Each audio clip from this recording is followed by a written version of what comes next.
What up, family? So after a huge night of boxing, I'm doing this episode of The Rewind where I just recap everything that happened. So the dust finally settles and some landscapes have changed considerably. A new, much more formidable name rises to the top to challenge Jermell Charlo for the undisputed super welterweight title. Richard Commey, well, he's back after winning in an impressive fashion, and Josh Warrington gets obliterated by an unheralded fighter from Mexico. For this and much more, make sure to like and subscribe to the channel. Thanks again for tuning in. So Brian Castaño was able to beat Patrick Teixeira from pillar to post over 12 rounds to earn him not only a belt, but a ticket to face off with Jermell Charlo, whom possesses the other 3 belts at the division, meaning if the fight goes down, it will be for the undisputed status. Brian was able to show improvement on this fight since his last blemish in a fight against Lara that was declared as a draw. Castaño applied pressure, throwing over 1,100 punches during the course of the fight, utilizing movement to dart in and out and nullify the impressive reach and height advantage Patrick had over the Argentinian fighter. Brian would land over 300 punches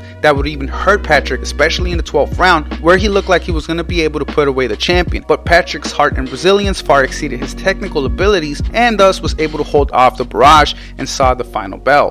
Brian obviously won, and by a wide margin, rightfully so, and immediately called out Charlo for the unification fight. A fight that I don't see any hardships in getting made, especially since both fighters are under the PBC banner, and I know Jermell would most definitely go for it since it is the biggest and most intriguing fight to be made at the division. I look forward to the fight getting made later on in the year and getting to see an undisputed champion crowned as well. I'm slightly leaning on Jermell Charlo for the win on that one. Not only is he an athletic fighter, but he's also technically gifted. However, I won't sign off on Castaño just yet. He could still possibly pull off an upset. Nevertheless, it is a great fight for us fans. If Jermell Charlo is crowned as undisputed, he will not be denied and will rightfully be recognized amongst the pound-for-pound fighters in the world. On the main event for that card, Joseph Jojo Diaz fought to a majority draw against Shafqatdin Rakhimov. I think the decision is fair. Although Rakhimov was able to get some serious work done in the middle rounds, he faded late, and Jojo, well, he took over. Having already won most of the early rounds, it was enough to pull off a draw. Jojo Diaz has had a seriously difficult year outside of the ring. He went from having a DUI amongst other issues, and then inside of the ring, well, he lost his belt on the scales because he came in at an impressive 3.6 pounds over the weight limit, meaning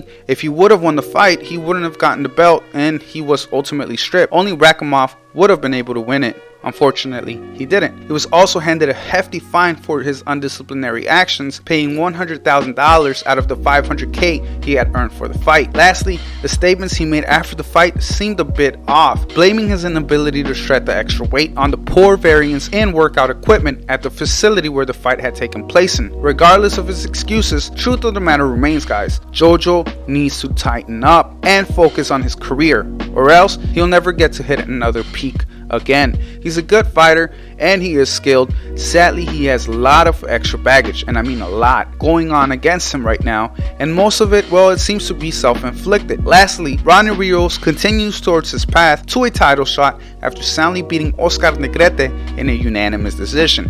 Having upset Diego de la Hoya just a few years ago, he has continued on his winning streak and looks to hopefully expand it and convert it into a title opportunity. In other news, on Eddie Hearn's card from across the pond, where things get a little juicy, guys, we all witnessed a disgusting robbery and shocker on the main event. On the undercard, however, prospect Dalton Smith looked excellent, very educated, and wields what appears to be some serious power. Definitely someone to watch and hopefully witness develop into a good fighter. Also, Leigh Wood was able to upset the young prospect in Reese Mould, winning the vacant British featherweight title in an impressive fashion. Although Reese was coasting the first rounds, Leigh turned it up a notch after Reese had slowed down considerably in the fourth and broke Mould down, ultimately forcing the ref to step in and protect the younger prospect from further damage after an impressive barrage of punches rained on him when he was caught up against the ropes. On the co-main event, Kiko Martinez was absolutely robbed against up-and-coming Zelfa Barrett, where Zelfa was literally gifted a win with some seriously disgusting cards that went his way. In fact, even Eddie Hearn spoke up against the atrocities of the cards. Unfortunately for the veteran and former IBF Super Bantamweight champion from España and Kiko Martinez, he will be returning home with a loss on his record. However, the situation does seem to be headed towards a, you guessed it, rematch. Lastly, the upset on the main event. Josh Warrington was brutally knocked out on the 9th round by the Mexican slugger Mauricio El Bronco Lara after getting outgunned and dropped in the 4th round, where I think the fight should have been called off, because honestly Josh never regained his composure and was only forced to endure much more punishment from the heavy-handed slugger for 5 more rounds. Warrington looked to do well in the opening rounds, but his style played right into the hands of the stronger and harder punching Lara, who walked through fire and ate Warrington's relatively weaker punches in order to deliver his own artillery and ultimately garner a highlight reel knockout with a left hook over one of the top featherweight fighters in the sport. This comes shortly after Warrington had signed a new contractual agreement with Eddie Hearn's promotional company, vacating his IBF belt in order to potentially seek the bigger fights after what many consider to be a tune-up fight in Lara. Unfortunately for Josh, not only did he drop his belt for nothing at this point, but reports are coming out that state that he endured a fractured jaw, a perforated eardrum, and a shoulder injury in the fight. Lastly, this fight seems to be headed towards yet again another rematch in the future once Josh recovers, because apparently Eddie Hearn had a rematch clause written into a fight contract, which is kind of odd because this wasn't a title fight, but nevertheless, would the outcome even change in a rematch? That would definitely remain to be seen. Top Rank also put together a nice little card, but unfortunately we were robbed from an explosive main event between Joe Smith Jr. and Maxime Vlasov when Vlasov came up positive for the coronavirus. However, we were able to witness up-and-coming heavyweight prospect Jared Anderson score a brutal and viral knockout over Kingsley Abbey, updating his record to 8 wins, with all of them by way of brutal KOs. Make sure to keep an eye out for the Ohio native and his potential rise to contention over the next few years. Adam Lopez successfully defends his INBF featherweight title on the undercard as well by turning away game Jason Sanchez in a majority decision win. Although both fighters shared their fair share of success during the course of the fight, Adam Blunose Lopez was able to successfully pull away in the second half of the fight,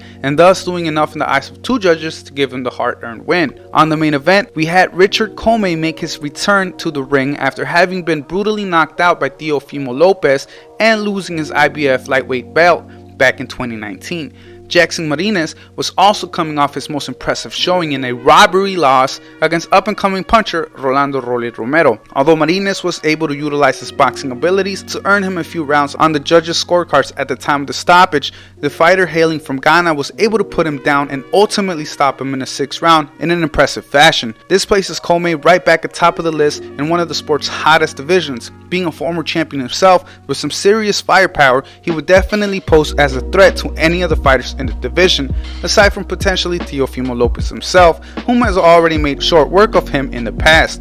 A fight between Commey and Nakatani, Linares, Lomachenko, or even Verdejo, whom was calling him out right after his impressive win, would definitely garner some well-earned attention. However, he could also pose as a serious challenge and test to the younger crop such as Davis, Garcia, and Haney.